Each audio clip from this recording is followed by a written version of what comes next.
right, welcome back to another episode of Hip Hop Beats and Things. I'm your host, K Hill. My man, the wizard behind the curtains, is the legendary fenster of the Brooklyn conglomerate, Fenster Bundy. You know, every time I introduce you, bro, it's always going to be a celebration. You know what I'm saying? Because, yo, those who know. Those who don't know need to know. Classic Records came out from behind the curtain, too. Yo, check it out. Today, oh, my God, man. I'm going to go ahead and let y'all know right now. Today is one of my favorite episodes already. We ain't even started talking. You know why? Because it's one of my favorite MCs. You know what I'm saying? And he's from the 252. I don't know if he's from there originally, but, you know, when I first started hearing about him, when we first met, he was from the 252. Those who know me, they know I'm from the 252. Nothing really crazy, but, you know, we just like to take pride in our area. Even though it ain't nothing like really special and whatnot, it's special when you got dope individuals that come out of, you know, an area that's, you know, it's a little bit more now, but at the time, it really wasn't, like, very resourceful and whatnot. But, look, man, we just gonna go and get to it. Yo, Hip Hop Beats and Things. I want to welcome my homie, Cam Moore, a.k.a. emcee Supastition. Peace, man. Listen, good my to be brother. here, man. Listen, my brother. Thank you for coming to the show. You know what I'm saying? Indeed. We always plan for you to come here, but you know the reason that you're here right now, the way you got here, like you're here in town for the Made in Durham Little Brother event. Yeah. And I'm gonna be out there tonight as well. Okay. You know what I'm saying? It's gonna be like Indeed. a high school reunion and Yeah, whatnot. things coming full circle, man. But It's crazy. you literally got here from off the road. Like Right. you literally got to North Carolina. And I got just here. want to say thank you, man. Thank you so much. Appreciate it, man. Because we was gonna come and we was gonna come to see you if we Yeah, had I didn't want to. y'all to have to make that trip all the way. Hey man, There, you know what I mean? yeah, but for your level of talent, for your body of work, for everything that you've given to the game, Appreciate it it, was man. worth it, bro. You know what I'm Appreciate it, saying? bro. And we was gonna make our way to Atlanta too, you know. A couple of restaurants, you know what I'm saying, Yeah, all that yeah. stuff. So we were gonna Plenty kill a of couple of vacation, we was gonna kill a couple of birds with one stone. Okay. Absolutely, man. You know what I'm saying? Wow, man. I don't even know where to get started, man. I don't want to, you know, do the whole when you fell in love with hip hop thing. Yeah. Like we ain't even got to do that. That ain't even how we rock. Yeah. I'ma just get into, man. Now, I am from the 252, born and raised, so that made this interview Greenville, that North much Carolina. better. Yeah. You know, we different. I be telling people, I'm like, yo, we East North Carolina. We a little bit different. No, we from everybody definitely else, different. You know what I'm saying? And I could set off a little, you know, local debate right now on you know what I'm saying, which area code got the best MCs and whatnot. 252 Exactly. is looking crazy right now. Exactly. You know, The ones that got the best barbecue. That's the same one. The same one. bars or barbecue. Both bars. That's where the Word bars up, come man. from. The Yes. barbecue. So, For sure, man. Right now, man, we got you in the building off of the heels of Speaker Bullies, yes, sir. and you're about to put out the vinyl of Every Last Word. Yep. Speaker Bullies, both projects are amazing. Thank you, man. Both of them are amazing. I appreciate that. Speaker Bullies was a collaborative project between you and producer Praise. Yeah, praise. Hey, listen, man. I understand that you guys have been working on that project for a couple of years now. Yeah, it was about 6 or 7 years. We had started right after we did Gold Standard. Like I did my project Gold Standard before I went on tour in 2015. Right. And we just built up a chemistry, and Praise almost did the whole album. You know what I mean? After I started working with Praise, I really stopped working with a lot of other producers because it's like when you have that chemistry, You lock in, yeah. and you have that sound, you know, you want a certain producer that just kind of understands your flow. Right. You know what I mean? And when I would send him joints back, he was like, yo, this is exactly how I heard somebody rhyming over it. So it was time to start another project. And I was like, look, do you want to just, like, I could keep hitting you off with money for beats? Right. Or do you want to build something that we can have equity in and we could just build something? And the beats kept getting crazier every time he sent them to me. And it was kind of unlocking like another chamber for me. So I'm like, look, I don't know, like all this crazy stuff I'm saying, I don't know if I could throw this on a Superstition album. We might need to create like a different entity. And so we was trying to. It's necessary. It's necessary, man. We was looking for a name, and Big Doe manages Praise. So that was another connection that we had. And Big Doe came up with the name Speaker Bullies, and it just worked, man, because it's like, you know, we never look the way that we sound. Right. You know, it's almost like, you know as well, like people look at you, they wouldn't assume like you this ill MC. You know what I mean? I appreciate that. Until you press play. Yeah. And then you like, oh shit, like everything's different. You know what I mean? Hey, listen, man. Both of you guys went absolutely bananas Thank you. on that album. We had a lot to prove. Y'all went crazy on that album, man. Thank you. And you still, even though I know you wanted to, have a rougher edge and all that stuff, you still kind of you kept the Supastition, persona and whatnot. You still gave us stories. You still gave us real life stuff and whatnot. And the content, man, like, dude, it's so crazy how you've been able to adapt to everything that's going on now, as far as content, as far as production wise. Right. The way things are right now. Mm-hmm. Like, I've seen you've been able to make a shift to the lo-fi community, right, without really being in the lo-fi community. Yeah. You know what I'm saying? I seen you conversate with cats like Eloquent, what I'm saying? Cats like that. And I'm like, Stolen Drums, different cats like that. Right. Like, how did that even happen? It's like, are they familiar with the word? Like, so a lot of them, like Eloquent, I ended up meeting when I was traveling in, doing a show out in Ontario. Right. My connection to the lo-fi community is like, if you listen to The Deadline and you listen to the song Fountain of Youth, which is one of my biggest songs. Yes, sir. Excuse me. That's almost like a lo-fi beat. Yes, it is. It's very low fidelity. You know what I mean? Has the same vibe to it. It got the SP1200. Exactly. Got that feel to it. Yeah. So when I was working with that cat Moo that produced it, also my man Dayla from France and Croup, those guys kind of had a vintage sound, almost like a Pete Rock or Dilla or whatever. Dilla's like the godfather of lo-fi. So to me, that was my connection to that community. But also, I would always just listen to instrumentals. Yeah. Probably more than there was years I did listen to instrumentals more than I listened to actual rap. Right. So I became a fan of these cats or whatever. And then when I started getting back on the beats, because I started making beats in 99, took off a couple years, and then when I got back into it, I realized that the producer community was a lot more sharing than the MC community. Mm-hmm. MC community, like, I can hear your album. Right. You can have a dope producer. Yeah. I give you that, but I'm reaching out to your producer. That's how it is now, exactly, bro. Like, look, dude, and you're responsible. Right. So, exactly. We can get into that too, bro. But you know that you are like the hub. Right. For a lot of cat sound and whatnot, bro. Indeed. Like, for real. Yeah, I'm definitely going to get into that. Yeah, I tried to I've always had a great ear for picking out producers, whether, early in their career, whether it was Jake One, Illmind, M Phases, Symbolic One, all these different cats, man. Like, it's just different people, man. Sorry about that. No, you good. Go ahead, bro. But yeah, I've always reached out to like different producers and stuff like that and been connected to it. So when I got around to making beats, I found that the producer community was a lot more sharing. Like, if I go to Stolen Drums' crib, Drums will make a beat and show me everything that he used to make it. Right. He'll give me tips and things like that. So the more I started dealing with producers and, working with Praise and, my man DR and Charlotte, I was just kind of pick their brain on different ways that they do. Like with Praise, I'm like, yo, how you get your drums like that? You know what I mean? Are stupid, right. Like, they snap. Like, they crack, bro. Right. Like, and then, like, especially when I saw like Praise's setup, it blew my mind because I'm thinking, I'm expecting the Dr. Dre style studio. Right. He's like, nah, he showed me everything that he was doing, and I'm just like, it's like you said, it's never the gear, man. It's always the ear. So, Praise uses Reason. Praise, not Reason, he Reason, uses but Reaper. Yeah, he uses Reaper to make beats. Like, dude, Reaper is, for those who don't know, Reaper is a DAW. Yeah. It used to be free. I'm not sure if it's still free or not. And it's bare bones. Like, it comes with some plugins and VSTs, but not really. That's my weapon of choice. Right. Reaper? You stand on it that much. I love Reaper because I was for years, like everybody else out in the scene, I was using Adobe Audition and Cool Edit. Hey, man, Adobe Audition ain't no slack, look, bro. That's what, look, it ain't no slouch, bro. Look, I used it for years up until maybe 4 or 5 years ago. And then I tried Studio One. I tried some other ones, but I don't know if it was the learning curve, but it just felt different. Right. You know what I mean? So Praise put me on the Reaper. I downloaded a version of it. It was a free, like a trial version, and I hit the ground running. Mm-hmm.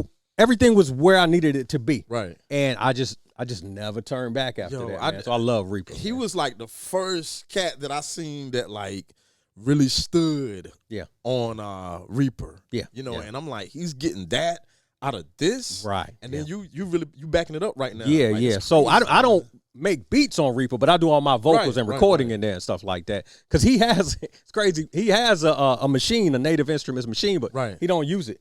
But he also used to use the Ensoniq ASRX, and that used to be my machine back in the day that I Yes, used sir. to use. So I think that's our connection. You Right. know what I mean? Like like certain cats that used to use the ASRX, like Odyssey and different ones like that. They just have a certain swing to it. Yeah. Same way like an MP or something like that. Did or Kev Brown ASO10. use one too? No, Kev was Kev, using, Kev was always an MPC, I thought, right? I'm not sure, man. You know what I'm saying? I just know that I remember the low budget, conglomerate Yeah, and yeah, whatnot. yeah. I just assumed that they all use like Yeah, the same, Odyssey. I know weapon. Odyssey was on the ASR, and Kev was on the MPC, if I'm not mistaken. Okay, too. okay. Yo, man, gosh, I don't want to get stuck in the production, you know what I'm saying, conversation, but you've always taken pride on your production. You're a hell of a producer, you know what I'm saying, now. Thank you, Like, dude, I hear the you. work, and I'm like, damn, Super, like, yo, you know what I'm saying? Thank Like, you. I gotta get in the gym, bro, you know what I'm saying? Like, for real, because I'm going to be honest, like, you're one of my peers where I'm like, okay, he set the bar. You know what I'm saying? Like, I'm not gonna do exactly what he's doing, Right. but it's like I gotta make sure, like I appreciate gotta see that, what's man. going on because Yeah. he sets the bar, and it's just like, man, you have like really just you dove in. Yeah, You know I what I'm appreciate saying? that. And I catch like, dude, I'm not stalking you. Right. You just a homie. You Yeah, know what I'm right. saying? And it just seemed like I don't be on social media too much these days, just trying to, get my head right and kind of stay focused and whatnot. But it seems like every time I come in, I'll always catch you at the right time. I catch some jewel that you said and whatnot. right. I'm gonna tell you the last jewel that I caught. Like, yo, bro, you be dropping grown man sound That's what bites or I've whatever. always been about. man. Quotes. Somebody asked, was you and Praise going on tour? And I did the math. Yo, bro. I did the math for him. I'm like, listen, Oh, man. what I'm go asking ahead. for to go on tour Yes. is not what promoters are willing to pay. Right, right. What they're offering is less than what I get paid at my job. Right. So that means I need to keep my ass at home. Like, I'm not going on tour. I did my last tour 2015. We did 60 cities. And after that, I knew I was done. I was like, I can't do this. I'm a domesticated lion, bro. Yeah. Like, in my 20s, Right. Let's go. let's do it. Let's Yes, do sir. it. Right. You know what I mean? Yes, but sir. I'm on tour and I'm like, yo, I'm sleeping in hotels. I'm like, and there's no disrespect at all. yeah. I love Blueprint. That's my homie. Right. But I'm like, man, like, I was like, why am I pretending to be a broke rapper? Like, I can't live this life. Like, me and my family go on nice vacations and all that. Right, and right, then right. It was a weird transition between 2015 to now. I got established in another career, like my 9 to 5, Right. and things just started to take off. So, And the crazy part is, how long ago would you say this was? You say you got established in your 9 to 5, right? Right after that, I started work one day after I got back from tour. Okay. And I just never stopped after We're that. talking about what, like 2015, 2016? it was Yeah, early. yeah. Because I remember you just had this campaign going. I think you were saying you had a good ass job or something. Yeah, like yeah, that. yeah, You know yeah, what I'm saying? yeah. But before Kanye started talking about Right. naming Absolutely, tablet, yeah. you were saying that first. Yeah, You know what I'm saying? And I've always felt a certain type of way because I'm like, dag, I'm working, trying to do this music, trying to take care of the family, you know what I'm saying, I'm working.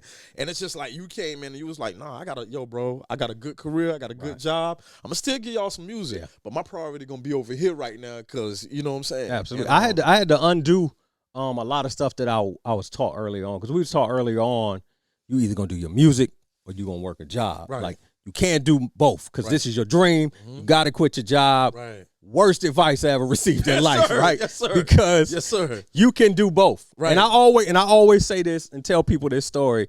When I was doing nothing but music, I was barely doing music.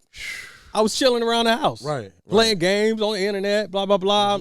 Just like, yo, all this time I could be working on music. Like, I realistically wasn't working on music 8 hours a day. Right. So I'm like, during that time, I could be making money. Also, when you get married and you have kids, Yes, sir. your kids get sick, you need benefits, right? And Man, then if you don't drop these jewels right now, keep going, bro. right, and Right. the young boys are trying to get you out the paint in the 40s. Right. So, what you gonna do after that? Like, you don't got no 401k. Right. You don't got nothing. Yes, sir. Like, you know what I mean? So Yes, it's just sir. like, to me, it just made sense for me. And I think I get that from my mom because, like, you know, just to kind of explain on my mom's history, my mom had me when she was 17 years old. Right. So she also had a basketball scholarship. Mm-hmm. She was nice at basketball. She went to college. I lived with my grandmother. She tore one MCL, went back to college, ended up tearing the other MCL. She came home from college, you know, because she couldn't play basketball or whatever. Went to work at, back then it was Kentucky Fried Chicken. I just watched my mom from that day move up in life. Right. Like, and we moved around a lot, you know what I mean? She always kind of drove the same car, so people never knew if she had money or not. Right. But I just watched my mom throughout different situations. She always knew when to pivot. Right. And that's one thing I learned from her. So I think when I stopped doing music temporarily for like 2009, 2010, and I just made a pivot. And I was like, yo, I don't want to ever get back to this point where all I have is music. I'm telling you, because bro. all my friends was musicians. Yeah, it was like, dude, it was crazy. Like, I stopped doing music, and I was like, yo, like, where my real life friends at? Like, it's crazy. Exactly. Like, it just, and I never wanted to go through that again. I was like, all right, I need to figure this out. I realized it was about balance. Right. Before, I wanted to do music because it reached the creative side, but there's a point where I realized stability and security is way more. And I also had to be unselfish. I'm like, all my life, I was telling myself, I was put here on this earth to do music. Right. But once I got older, I realized, well, maybe my sole purpose on this earth ain't to be a musician. Maybe it's to raise the next great one. Right. So while I'm out living my rap dreams, what if I'm denying my kids the opportunity of someone there to push them? You know what I mean? Or I'm traveling, my wife stuck with the kids. Yeah. And it got to a point where I would come off tour and I'd be like, damn, these kids getting on my nerves. Because I was always traveling or whatever. And I'm like, I can't do that. You know what I mean? I realized there has to be a balance for everybody. Right. So, you know, I had to kind of, stop being selfish, that ego, man. How long did it take you to reach that realization? Probably in my 30s, late 30s. So it took some time. Absolutely, yeah.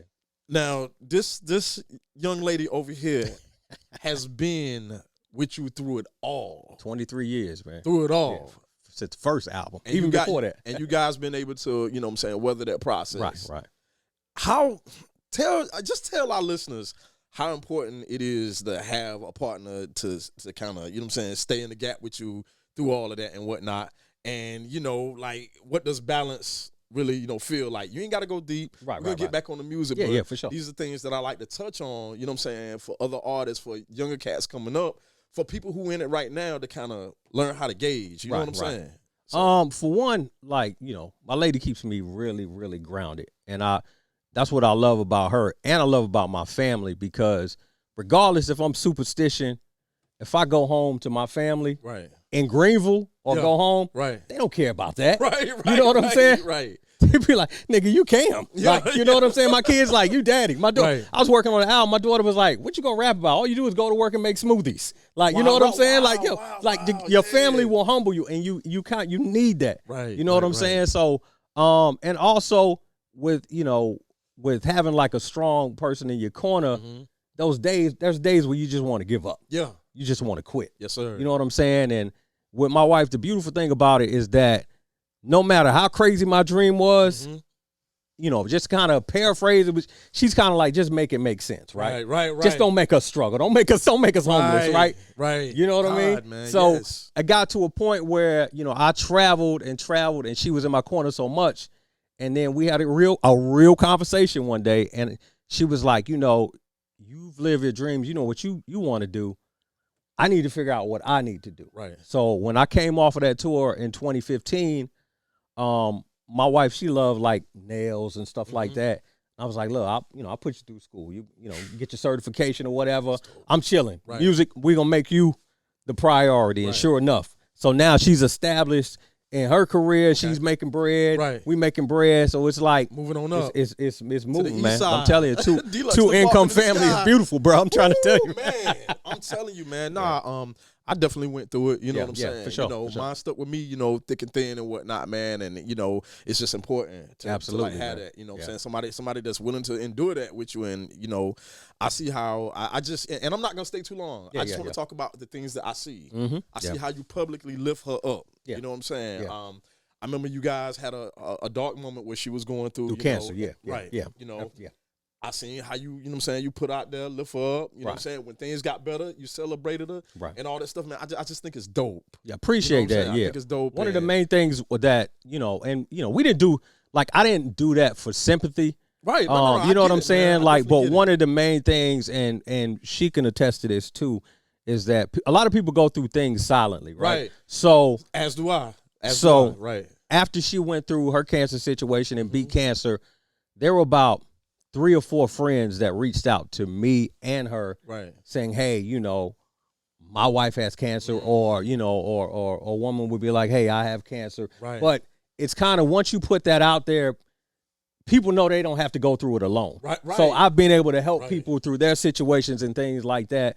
And you know, because it was a tough ordeal to go through. Right. But you know, we kind of put that out. I try to be as real as possible. A lot of times I'd be like, well, maybe this is not why I'm famous, because I care more about just being a good human being. God, I care about being a cool nigga. I don't care about, you know, people recognizing me and things like that. It's just at the end of the day, man, you know, I just love what I do, and I just want to be cool, man. You are one of the most consistent people that I know. You have always kept it a buck with me. Right. Like no matter what you accomplish and all that stuff, man, you know. You know, it's been crazy things that went on in the scene. You know, young guys coming up, egos and all that crazy stuff, man. You never went that route. Yeah, you know I always tried to stay consistent because none of this was promised. And I talk, me and Comanche, we talk about this. That's my dude. Yeah, that's my guy, man. Yes, sir.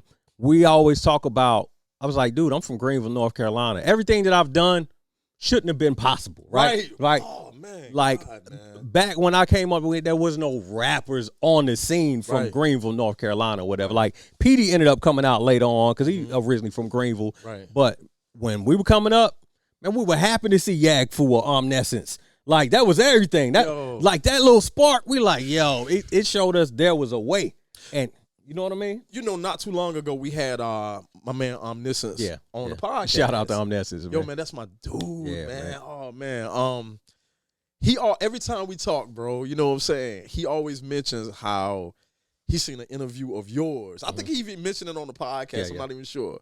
But, you know, somebody was trying to, you know, give our class the credit for setting it off, you know, in North Carolina and whatnot. And you said it straight. You know what I'm saying? Yeah. You talked about the Yag Fu. You talked about the Omniscience and whatnot. How important is it to acknowledge, you know what I'm saying, the legacy artist that has come on, you know what I'm saying, before yourself? How important is that? Why do you do it? It's very important because, you know, and for one, I'm a history buff. Right. So one thing that I realize is, like, I can't allow people, even if I'm mentioned, I can't allow people to omit people that came before me, right?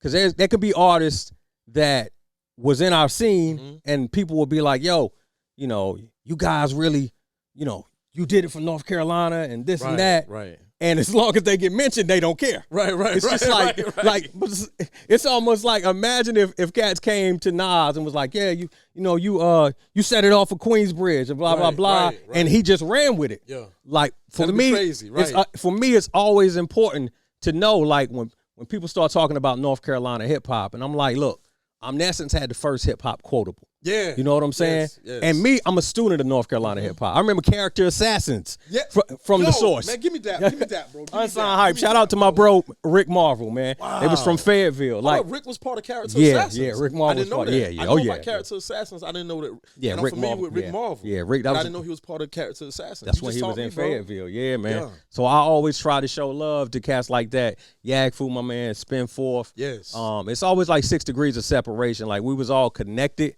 in different ways and things like that. But it's very important for me to show love to the cats that came before me. Even like Ski, like the Busy Boys or whatever. You know what I mean? Like, a couple of songs from my first album, 7 Years of Bad Luck, I recorded with Nightborn. Right. You know what I mean? Right. So, and that was big for me. We went to Payroll Studios in Greensboro and recorded, and I just remember seeing Payroll, you know, rolling from Payroll on the Busy Boys album, because I used to read all the credits or whatever, man. That's right. Yo, love. Yeah. Miss those days, bro. God, man. You know what I'm saying? Tidal trying to do a little something, though. They trying to, you know what I'm saying, put the credits in there. Right, exactly. Yeah, man. Yeah, but it's important, man. Like, I always try to show love to the cats from North Carolina that either came before me, came up with me, and the cats that came after me, too. Right. You know what I mean? So, yeah. Yo, it's just, man, it's amazing to see how an MC like yourself, got mixed up in that era, and you still like going hard right now. Right. You know what I'm saying? Yeah. And it's naturally. It's not you fighting for relevancy or nothing like that. Like, you're just doing Supastition, man, and it's fire. You know what I'm saying? I think the main thing is that I never look at it as what I've done. Right. I still write every day. Yeah. So a lot of times when I sit down and talk to people and they're telling me the things that I've done, it's like, damn, I did that. Right. You know, like somebody was talking about, man, you was like on the Wake Up Show anthem with like dude, different cats, and I'm just like, you done so much stuff, bro. I be forgetting some of the accomplishments that you done. You know what I'm saying? I'm just the type that I just do the work. And a lot of times, like when I left the music in like 2009, 2010, I didn't realize how much I did, because you plant those seeds and they take so long to grow. Right. Now I'm seeing artists that were influenced by me now. Like, that tells me like how long I've been in the game and how influential I was. You know I'm gonna what keep I it mean? a buck, bro. I'm gonna keep it a buck. Like, I don't know if you ever heard this or not, but I want to use this platform right here to say this. You know what I'm saying? When J. Cole first came out, yo, I said, yo, he listens to Superstition, yo. I don't know. Like, that's crazy. Yeah, I'm just saying. Yeah, I when feel Cole you. came on the scene, when he first came on the scene, I'm like, yo, I can't. I'm sorry. I just hear Super. I hear Superstition. Am I wrong? Who knows? Yeah, You know what I'm saying? But yeah. I know he's familiar with the scene and whatnot. You know what I'm saying? Yeah. You know, he show love, and I definitely appreciate everything that he's done for the scene. Like, he took it where no man has ever taken it before. You know what I'm saying? J. Cole kind of and he woke me up, because, and I'll say this, and I mean this 100, I'm 100% honest. Let's get it. J. Cole made me realize we didn't have to be active in the scene to make it, right? Because everybody told us we had to be at every local show. Yeah. We had to do this. We had to do that. I don't ever remember seeing Cole in the scenes I was in, not to say he wasn't. Here's the deal. You know what I mean? Here's the deal. He was outside. Okay. He was a kid. Yeah. People always ask me, don't I remember J. Cole at the 506, the local 506. I'm not sure if you remember the local 506. Yeah, I do remember 506. Right. Yeah. You was out there, man. Yeah. God. He used to come through, like, Fayetteville used to come through heavy. Right. You know what I'm saying? Like, they used to come through like a squad. Yeah, I used to live in Fayetteville for a little while, and, too. They used to ask me, man, you don't remember therapists, out there in the beat battles and whatnot? You know what I'm saying? I don't. But I was on such a high then, bro. It was just, it was our time. It wasn't no ego or nothing like that. But it's just like, yo, like I was just on a high, man. Absolutely, you know what I'm saying? yeah. But I do know this. When I seen his first mixtape, I was like, yo, this guy looks familiar. I don't know where I know him from, but God, it's killing me. This guy looks familiar. When I heard his first mixtape, I was like, yo, this dude is dope. And I remember talking to my cousin who lived in Fayetteville, my cousin Bam, and he would always say, like, yeah, man, they used to always tell me about, J. Cole and stuff like that. And I just never knew. See, the man from Fayetteville at that time was this MC named Rain. Rain, 910, yeah. I'm talking about, it was to the point, man, where cats hit me up like, yo, you ever heard of Rain? And at the time I had Rain was destined for that. Exactly. He was that guy, So Rain was the man around that time. Like, I hadn't heard of, therapist J. Cole and whatnot, man. But it's just amazing, man. But getting back to where we were, like, I just kind of heard your blueprint in his earlier flow. Appreciate and whatnot, that, man. You know what I'm saying? Yeah, like with my music, I've always battled between, because I've always been a battle MC since the beginning. Yes. But then I realized, nobody could tell stories the way that I tell stories. Like, there's a certain way that I can speak my life and tell stories that's different from anybody else. And it's like I have to tap into that. Yeah. So, but I'm constantly having to tell myself, yo, these niggas think you falling off. Like, even though it's not, it's all in my head, right? It's like, like you got to bar out sometimes and stuff like that too. So, storytelling, best story ever. You got a song, dude, and I'm gonna mess up the title, so I'm gonna describe the song. I already know what it is. You talked about coming home, the wife's upset and whatnot, you're looking for your keys and your phone and stuff like that, it's gone. You hear your song on the radio and you like, yo, why is they don't play, you know what I'm saying? They don't play my type of music unless you're dead or, you know what I'm saying? Then you're like, hold up, wait. You go back to the store, you get the newspaper and you find out you're dead. Yeah. So you rapping from the perspective of having an out-of-body experience of what happened the day that you died. Yeah. Best worst day. That's Best what it's worst called. day. Yeah. Yes. Bro, how did you even That's inspired by the Sixth Sense, basically. Like watching the Sixth Sense, and and I also had to throw in like some real stuff. Is like, nobody gonna play our music on the radio. You know what I'm saying? Nobody gonna play. Nobody gonna post about us. We not gonna be on any articles. Right. But you know what I mean? Because they be like, "Where's your publicist? Where's your radio guy?" But the day you die, yes, sir. they throwing your jams on the radio. You on all the websites. Yeah. It's just like, yo, man, like that's. But yeah, that's where that came from. Just watching the Sixth Sense and kind of. Yo, that song is amazing, bro. Appreciate it. Thank you. The concept, the way you write, it kind of reminds me of when Nas wrote Rewind. Mm-hmm. I'm like, how did you even come up with the knack, bro, you really blew my mind with years that whole of studying great storytellers like Slick Rick. Right. And different cats like that, Ghostface. Right. Like I always loved how they told stories and stuff. So that's one of my strong points, and I wanted to get back into it more. Even on the Speaker Bullies joint, even though it's a fictional story of Sick and Tired, right. I wanted to kind of Sick and Tired. That's the joint about being tired of being married and stuff like that. Yo, I love the disclaimer that you put up about that, man. Like, I wish I could get your wife over here right now. Just, we be laughing about it because people were sending us prayers, man. Yo, I want to lift you and your wife up in prayers. I'm like, prayers? We over there laughing. Yo, like, dog, I can't remember the last time we had an argument. It's been years. You know what I mean? But it's funny because it's like some of the stuff in that song applies though, man. Right, you know what I'm saying? Like you thinking you gonna come home to a steak tonight? Nah, dog, you about to cook some noodles, yo. Right. You know what I'm saying? Like most of that song comes from, like, I try to base it on like experiences, Homage experience, but I watch a lot of stand-up comedy. So stand-up comedians are able to say a lot of things that people won't say in songs. Like, you watch Chris Rock or Dave Chappelle or Bill Burr or whatever, like, they'll say some things, you know what I mean? So I try to write it from almost like a comedy perspective. That song was awesome. I was like, yo, this is an awesome song, but this guy's in trouble, bro. Like, this guy's in so much trouble, you know what I'm saying? Yeah. So when you made the post and you made the disclaimer and all that stuff, I said, man, yo, that's dope. I was like, he didn't have to do that, but everybody don't know y'all. Yeah. So you didn't have to do it for me. Yeah. Like, I get it, you know what I'm saying? This is your artist side. Right. But the people that don't know, you know what I'm saying, like, that was important. So that's another dope moment. I think like, bro, it's like you're not an open book, but you always open your book to the right pages and whatnot. Right. I think because I make a lot of personal music. Right. People just assume that everything I'm talking about is 100%, true, and it's like, yo, it's not always that way. Like even a biopic got some stuff in there just for entertainment and stuff like that too. And then at the same time too, it's crazy. Like with hip hop, why we got to be everything we say has to relate. Like if we made a song 10 years ago, it's got to be the same perspective as we had now. Right. R&B singers in the same album could be talking about how much they love their wife, and then the next one they could be talking about cheating. Yeah, and it's like those songs are never connected, right? Yeah, but for hip hop, like Brian McKnight, bro, like exactly. he went left, right? You know what I'm saying?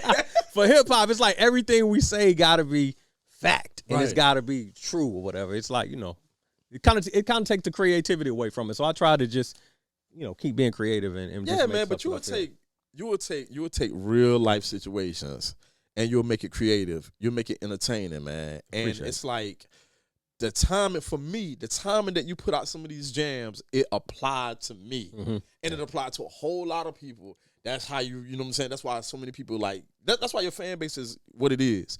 When you dropped the Williams, bro, I was struggling in life. You and I both. You know what I'm saying? Yeah. Like, dude, like I'm like, yo, like he's rhyming about having so much, you know what I'm saying, responsibility and bills and whatnot, and he's found a way to make it a jam. Yeah.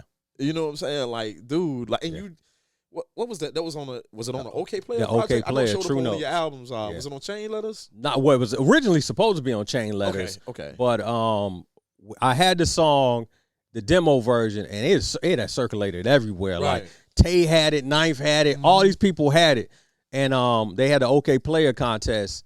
And Tay hit me and was like, yo, I want to send this Williams joint to OK Player or whatever. And I'm like, I wasn't thinking nothing of it. I'm like, man, I ain't never. He's like a contest. Man, I ain't never won nothing in my life, man. Right.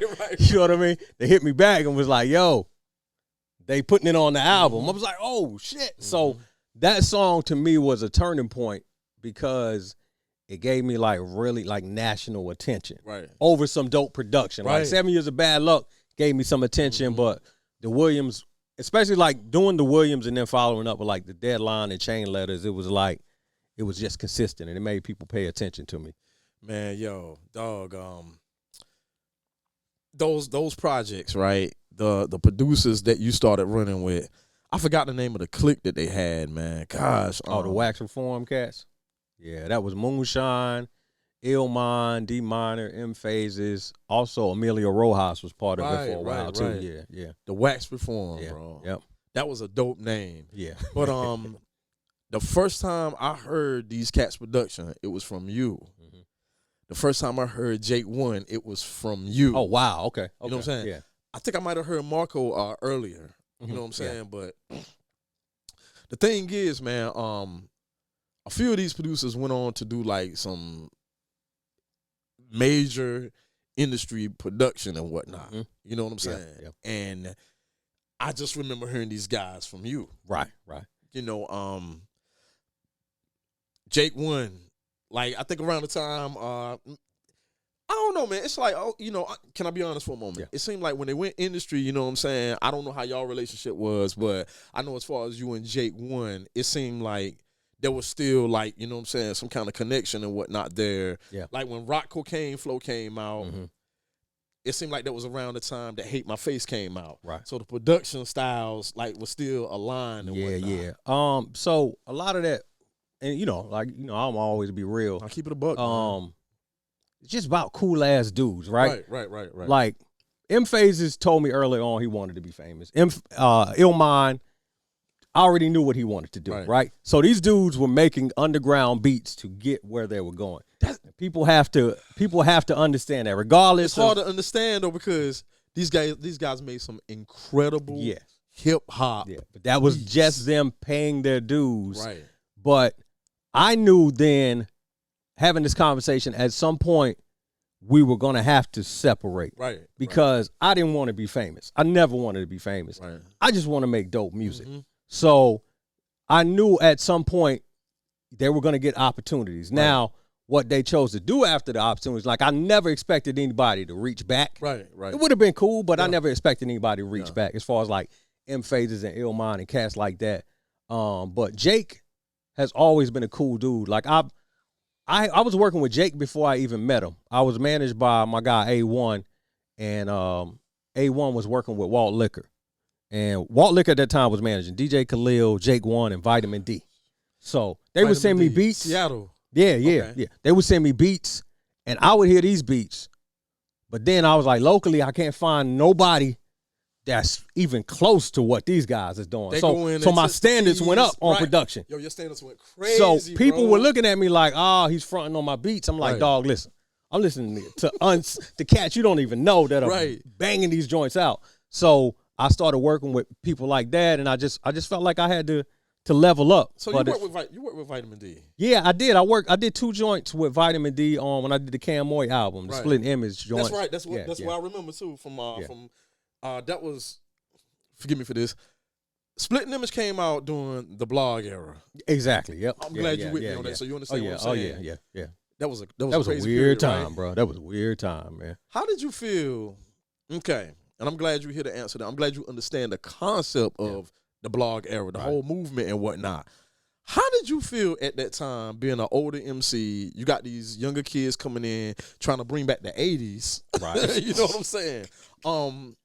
At a time when cats was giving quality albums away for free. Right. Like, in order to, it shifted to a point where instead of trying to sell music, you're trying to get shows now. So you're giving your whole album away for free. You're going to the studio, you're paying for resources, you're paying for production in hopes that somebody will download that rapid share file and whatnot. Right. How did you feel during that time? I mean, you still was able to sell music, but So the blog era, I guess the analogy I use, right? The blog era, how you have a tire? The blog era was a slow leak, right? It was the slow leak of what we are in right now. Right. Like slowly trickling out all this free music and the game changing. And, before that, the DJs and a lot of people in the industry decided what was dope and what people checked out or whatever. The blog era, it was just a dude with a website. Right. You know what I'm saying? It's just like And it's just like, and it's like now it kind of put the power in like message boards or people, the tastemakers was different. Right. So, of course, if you got, and this is no disrespect, but if you got like a goofy ass dude who don't get outside much, like his taste is going to be different. Yeah. But guess what? There's a lot of other people that can relate to him or that are like him. So I think in that era, it kind of flipped hip hop upside down. Yes, it did. And there was a weird transition for people like me, for people like J Live, Lone Catalyst, Wordsworth, and different people like that, because we kind of got pushed to the side. And it was like you either was going to be super duper underground or you was going to be here. You know what I mean? It's almost like how people eliminate the middle class, right? We was like the middle class rappers. Right. And it kind of, that era kind of pushed us aside. Now, there was some people that was able to make it through, like the Little Brothers and different cats like that. But it was, to me, the block era was really, really weird. And that was a time when that's when I left music. I remember one day, when Splitting Image dropped, man. Yo, I'm so broke. It's like the biggest record deal I ever had, the biggest advance. Everybody wanted to be paid. Everybody that worked did something for free. Everybody wanted double the price. Yeah. And I remember waking up one day, and I think we was getting evicted from our apartment. Okay. And I remember. I appreciate you having the. This is real. This is real. To put that out there. Yeah. And I remember I just logged online, and somebody sent me a link. They like, yo, this website got your whole discography up for free. God have mercy, bro. I was like, man, I'm about to get a job. Right. It was just like, it was just crushing at that time or whatever. And I realized, I was like, all right, I got to figure this out, because this is around the time when, iTunes started becoming big and stuff like that too. And I was telling people, people was bashing record deals, but I was also trying to get people to understand, well, you think a record deal is bad, you don't even get to negotiate with iTunes. You don't get to negotiate the price of what your song is going to be. Right. They're going to determine it or whatever. And then, like, now we're in the streaming era, you don't get to determine what the value of your song unless you put it on, like, Bandcamp or whatever. Like, they can tell you your stream is worth less than a penny. They can tell you your song is worth $1. That's crazy, man. And I'm like, out of all the time and energy you put into, making that piece and whatnot, for them to come through, coming from that era to the streaming era, like, do you feel like streaming save hip hop, so to speak? I don't know if it saved hip hop. I honestly feel like, in a sense, it's going to eat itself, because the demand for music is higher than ever, but the pay for artists is less than what it is. It's almost like how these actors are on strike right now, right? They're streaming more than ever, but the actors ain't making the bread that they was before. So at what point does it break? Because people want albums to be able to listen to an entire discography on their phone right now. That's crazy. But you're not really making that much as an artist. And for artists that are our age, we're in a position where we're on the tail end of our careers. Not to say it's over, but we got to start making decisions. Like, look, what we going to do? Like, we going to get a job. We're going to do other things and stuff like that. So it's at a weird transition right now. Like, I respect streaming, but I don't love any business model where the artist can't really name their price or name their worth or whatever. I feel like they throwing everybody into a box, right? It's like, say you got a box of clothing, right? And you got a brand that I made, you got a brand that you made, brand that Finster made, but sprinkled in that box, they got Ralph Lauren in that box. Right. So, but it's all the same price. Right. Who you think they're going to grab first? They're going to grab the biggest brand. They're going to grab the Ralph, right? Because it's the same price. Yeah. So I think that's a lot of times that's what's happening with streaming, is that people having a choice. All this shit is the same price. So what am I going to listen to? I'm not going to listen to this nigga with 50 plays or 100 plays and don't tour. Right. I'm listening to who my friends listen to. So we at a crossroads, man. I'm interested to see where it's going to go. I was listening to you a while ago when you said, you got to do something different, and we still talking about that era. Yeah. It was crazy to me, man, when I think I was looking at a cipher one time. It was a cipher with Charles Hamilton, Nitty Scott, may have been the Cool Kids, but somebody from That's around that time, area, right? So you had those artists, and then you had Skyzoo. So all of them rhyming. It get the Skyzoo rhyming, they cut Skyzoo off. Like, they cut the recording off. Right. And I'm like, yo, that's Is it the end of our era or whatever? Right. Like, is that it? But it's funny to see that and see today that you survived. You know what I'm saying? Yeah. He survived better than ever. Right. Came back fresher than ever. You know, from an era that looked like it was like really about. We were veterans, man. That's crazy back. though. Yeah. You know what I'm saying? Yeah. Like it says a lot. You know, it speaks a lot to the artistry. It speaks a lot to the fans. It speaks volumes because that was a tough period that I did not think was gonna end. Mm-hmm. I mean, even MCs like 50 Cent were having a hard time because this was the era of the regular man era. Like anybody could rap. Like you ain't got to put on flashy clothes. You could put on a regular polo or whatever and rap. You know, like that was a good thing for cats that wanted to keep it real, but for cats that had that like superstar persona and all that stuff, like, you know, it was a tough era. And it was, you know, definitely the end of the street team era. You know, man. like being able to, like we had these skills that no longer mattered a lot. You know, like we would go out, being able to go out and network, have a new album, go out, pass out flyers, talk to people and things like that. Right. Like that blog era was just really different. It really was. It was just like, yo, go to my website. You know, so it was a different type of hustle. And, you know, a lot of us transitioned, but some of us just couldn't make it, man. You know what I mean? It was just too different. Well, MCs like you have been able to make it because you had the merch, the power of the merch and whatnot. And you just kept hitting them. And with the tools that we have today, you know, you hitting them with the content, you hitting them with the merch, like you knew how to thrive and survive. I learned by watching a lot of my friends, and also or peers, peers and friends, right? Gotcha. Right. And also I watch people I ain't even like, because I remember this motivational speaker talking about, he was like, yo, he was basically saying, you can't just listen to information from people that you respect. There's information out there, right? So if I see some people that are winning, let me watch and see what they're doing. Like, I'm not going to make music like they're making, right? But I'm gonna tailor it to my own. Absolutely. So that was one thing. First thing I said, yo, I have to set up and I have to purchase my own camera equipment, right? Because, I mean, I can shoot it on the phone, but everybody's doing it on the phone. Right. What's the difference? I need people to look at mine and be like, all right, this is crispy. Yo, your stuff is crispy too, Thank bro. you, Like, thank for you, real, man. yo. And that's another thing, man. You know, I always say this, man. You know, when we first set this up, man, we just jumped out the window. Yeah. You know what I'm saying? I was like, okay, we're gonna gradually progress and whatnot. And, you know, that's what it's about. Peace to the artists that had rocked with us while we was coming up, man. But it's like we're gonna always try to do things to make things better. You know what I'm saying? Like if you watched us from the beginning to now, you seen the changes that we made. Right. And that's how I want it. I don't want it to be a poof overnight. Right. So you have to look at that the same way we look at our music, right? Right. We might record in our bedroom. We don't want that shit to sound like it's recorded in our bedroom, right? Right. So absolutely. that's the same thing with, like, if you're doing a podcast or how you present yourself online, you don't want people to know that you only shot that on a cheap camera or whatever. Like, you don't, just because you use a cheap camera don't mean it has to look cheap. And I pick a lot of people's brains, like my man Blueprint. Right. Because, you know, Blueprint do everything. Blueprint got the blueprint, bro. Exactly. I listen to his podcast, man. That's knowledge. Yeah. Yo, his podcast is game. Yeah, super duty tough work, bro. I get so many jewels from him. And then he writes books. Yo. I'm gonna be honest. I credit Blueprint as being the dude that made me step my hustle up, right? I'm telling you, if you listen, you know, and I haven't listened to Blueprint in maybe 2 months or whatever. I got to get back on. But yo, bro, like so much game and knowledge and real man advice and whatnot.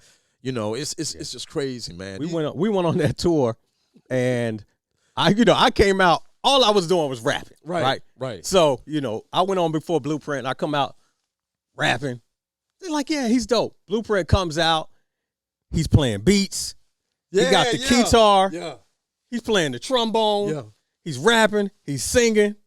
Just like, God damn. Yeah. Then at the merch table, what you got? Oh, I got CDs. I got records. Right. Blueprint got CDs, books, anything you can name. Merch game was crazy.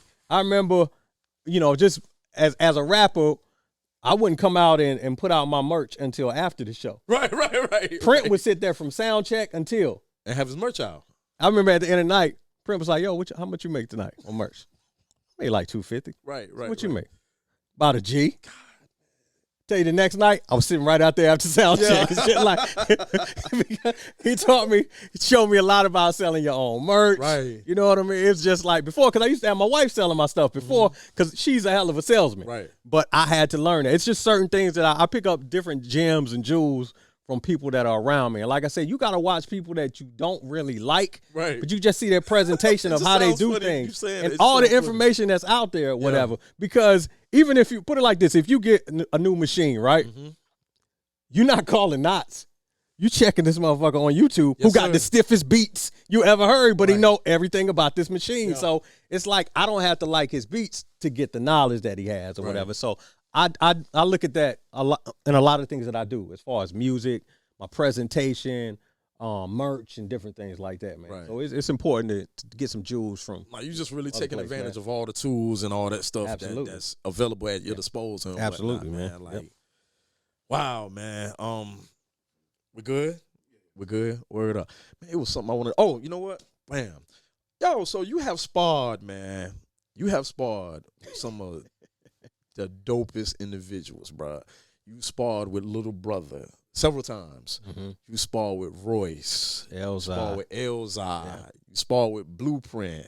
You sparred with Crooked Eye. Like, how does that feel to you? Like, what does that say to you? You know what I'm saying? I know how it looks to us on the outside looking in, but you personally, when you get days that you get discouraged and whatnot, like, do these things ever cross your mind? Yeah, it definitely does. It also tells me I can't take no days off as far as writing goes. Right. Because we talk about that Elzai and Blueprint joint. I think we was all on the same album with DJ KO. Man, yeah. I did like two or three songs for KO and nothing ever became of it. So I was like, yo, I'm about to throw this verse and then I'm done. I ain't fucking with KO no more. Like, no disrespect, Yo, shout out to KO, but it was like no disrespect, but it's like I wasn't getting paid for this verse. So here we go. I'm laughing because this is the second time that he's been mentioned on this podcast Right. for not like doing it like the right way, but Yeah. the intention was like all that. Absolutely. And I'm thankful for him, bro. Like, yo, but I threw him a verse and he was like, yo, I'm gonna get Pumpkinhead on it and somebody else on it. And I was like, all right, cool. He was like, yo, Pumpkinhead ain't gonna come through. I got an idea though. He sent me back. He was like, yo, I got Royce on it. That's the first. Ooh. Yeah. Then after that, he was like, I got Elzai. I'm like, oh man, this ain't from the right notebook. I need right. So, but being on tracks with people like that, it's a blessing to me because it lets me know that I ain't crazy. Man. Like a lot of times you think you dope, Yeah. but if you just listen to people that are around you or the way your local scene treats you, Yes, sir. you would think you garbage. Amen, bro. Amen to that. Yes. The beautiful thing is, and I never, it was never my intent to go out and if somebody showed love, like I don't make a press release out there. So it's just never. That's not how I do. Yeah. But there's been a lot of people that I love and respect as artists and producers and DJs that have hit me up and shown me love, and that just lets me know like I'm doing something right. Absolutely. Like, absolutely. I'm gonna just say this: next year, when I announce the projects that I have, you'll be like, "Oh shit!" Like, now I'm about to ask for some inside information, bro. Next year is the level up year. Really? Because it lets me know all this shit that I was doing wasn't in worth vain. it. Yeah, it wasn't in vain. So Word up. and for me, I'm like, damn, I ain't got to do all the heavy lifting no more. Because it's hard producing these albums and rapping and pushing these joints. But man. you're definitely doing it though, man. Like Thank for you. real, Thank like on a high level too, man. Because it's just like, okay, he's producing again or whatever. You know what I'm saying? Yo, you got joints, bro. Thank you, man. It's Got a some real standard dope that these joints, other man. producers set for producing my records, man. It's like I gotta. If I can't make shit as dope as what they was making, or even close to it, no need to make it. I think it's dope that you was humble enough to mention that when you first got back into it, you mentioned that you reached out to some fellow producers, and some was even gracious enough to even send you stems. Yeah, man. yeah, absolutely. Like cats don't break the code like that, dog. But Well, you know so what I'm saying? I kind of had a cheat code because I would get joints tracked out already as a rapper. Right. So I would look at the stems and be like, how do you do his bass like that? Like I can mute it and see or whatever. Like listening to opening up a Jake 1 session show me how to layer snares. Right. Because I was like, what's this snare on Hate My Face? Because it sounds similar to Rock Cocaine Flow. Wonder if this is the same snare. Then I was like, oh, this is like 4 sounds in this joint or whatever, man. bro. So it just studying people's like bass lines and how they chop samples. And, a lot of the records, I knew the original because I was always in the records. and it just made me realize, like, okay, this is how to do it. That's what I'm saying. Like, when you started, going back to producing for yourself more, I'm like, yo, this ain't far from what he's been, rapping on. I'm like, yo, he found the, you know what I'm saying? I'm like, damn, Super, like, yo, like, he found the sound that he used to go to other producers for. So the key, not saying that you sound like them, but of course you put your own twist on it. But I'm like, yo, it don't sound any different from any other Superstition song. The key is to understanding the process before you make the beat. Right. Most cats that start making beats don't understand the process. Right. They trying to figure it out. Being that I started making beats in '99. I watched some of the best make beats. Mm-hmm. I realized the only thing you need to do is be able to get it from here to out those speakers. Right. The filter comes in. Yeah. From here, they might have an idea, and I try to use the same taste that I have as an MC that I use as a producer. Because there's some DJs that know the joints. Right. There's some rappers that know the joints, but when they sit down and make a beat, it ain't on that level. Yeah. It's like you have to understand and be able to figure out the process of how to make it, man. And that's one thing that I figured out. And like I said, I ask questions. I ain't ashamed to ask producers, yo, how you get your drums to knock like that? You know what I'm saying? How you chop samples like that? I guess I'm so thrown off, man, because, when I first started producing, you know what I'm saying, I used to ask, I asked a certain cat, you know what I'm saying? And, I was like, yo, how you get your drums like that? We was in the studio. Yeah. I was like, how you get your drums like that? And it was a Boss DR 88 sitting in the corner. He said, yo, he slid me that. He was like, yo, like that. Right? This one I didn't know nothing about chopping break beats or nothing like that. I was like, yo, I got that same drum machine at home. Like, my stuff don't sound like that. All my stuff are like 808s and cowbells and stuff like that. Like, like I'm not getting this. The original Boss joints was trash for hip-hop, man. Bro, I'm at home like trying to wreck my brain on how to make my stuff sound like that, and my stuff ain't sounding like that. I'm like, yo, how you get that snare? Like, and then found out later on, you know what I'm saying? Shout out to my man DL, he showed me how to chop breaks. Mm-hmm. Yeah. And after that, I was like, wow, my man didn't even tell me, like, this is how you do it, Because I was a monster with them 808 drums and whatnot. I was still making hip-hop, but it was 808s because I didn't know how to chop I didn't know how to chop break beats and whatnot. I didn't know how to get my drums out of breaks and stuff like that. So for our era, knowing how to program drums, mix drums, and chop breaks put you a level above cats. Because that's usually what makes a beat to me trash is the drums. Yeah. You know what I'm saying? Yes, sir. Like if it's no drums, I get it, right? If it's trash drums, I will never understand it. Right. Especially in this era where we have unlimited drums, right? Before you could only choose like drums that were on the records that you have, or you might have a little breakbeat album. But dude, you got kits everywhere. There's no reason to have whack drums on a joint. And I don't know how much time you got. I really want to ask. I want to pick your brain about this. Okay, so you mentioned now where we at right now, where we are right now. How do you feel about the open access to drums, and how do you feel about producers giving away they producer kits and stuff like that? How do you feel about the technology, the STEM technology and whatnot? How do you feel about all of that right now? I'm not against it at all. Okay. I think it's almost like when somebody can take you off your song, take your drum out of your song. That's what we've been doing to niggas. Yeah, but we didn't do it like that though, bro. Like the tape. We started this. I like that horn. We started this madness, right? Saying? Yeah, we did. Yeah, we started this madness. But it's to the point now, Super. Yo, I like that horn. I'm gonna take the bass line out. I'm gonna take the vocals out. I'm gonna take the snares. How you think them artists felt when we was taking their shit? You think Donald Byrd like us? Oh man, it's just, you know what I mean? Like it just opened the doors to, as far as producers giving out drums. Right. I'm completely cool with that. Now, don't be mad when Cass is making beats exactly like you. Like, I've seen some producers that'll call Cass biters. Oh, this sounds just like mine. I'm like, but nigga, you sell drum kits. Like, you gave the kit away, bro. Exactly. You gave the kit away with all the secret sauce into it. With the stems, I actually like stems. I just feel like people should use it to their advantage. Right. Because as someone who doesn't, like, I don't play instruments like that, and I don't, I can't read music, but being able to look in Serato sample and know what key something is in crazy helps me out a lot. Yeah. Rather than back in the day, we sitting there trying to tune one bass sound right. for like 2 hours or whatever, trying to figure out horn, exactly tune that horn and whatnot. Like now you know that, hey, this is gonna match up. You know what I'm saying? For me, it's about workflow. Right. It used to take me on that ASR X. It used to take me like 5-6 hours to make a beat. It don't take me that long to make a beat now. Because I got shit to do. Right. You know what I mean? I got shit to do. Right. You know what I'm saying? That's why I asked that question, because cats from our era or older cats, they always beat up technology so bad. You know what I'm saying? I remember when Ninth first, you know what I'm saying, when Ninth was on the rise, they gave him hell about Fruity Loops. Right. Before they didn't even know what he was using. You know, with Serato, you know, the older DJ is like, yo, why you ain't carrying crates around and whatnot? You know what I'm saying? Why, you know, I just wanted to see where your brain was as far as that. You know what I'm saying? You know, are you using it to your advantage, or absolutely, do you feel like it's kind of, you know, hurting the culture? No, I don't think it's hurting the culture. And I use this analogy too, man. Because I outside of music, I work in engineering, right? All my coworkers get the same tools. Right. We get the same computer. Yep. We get the same programs, right?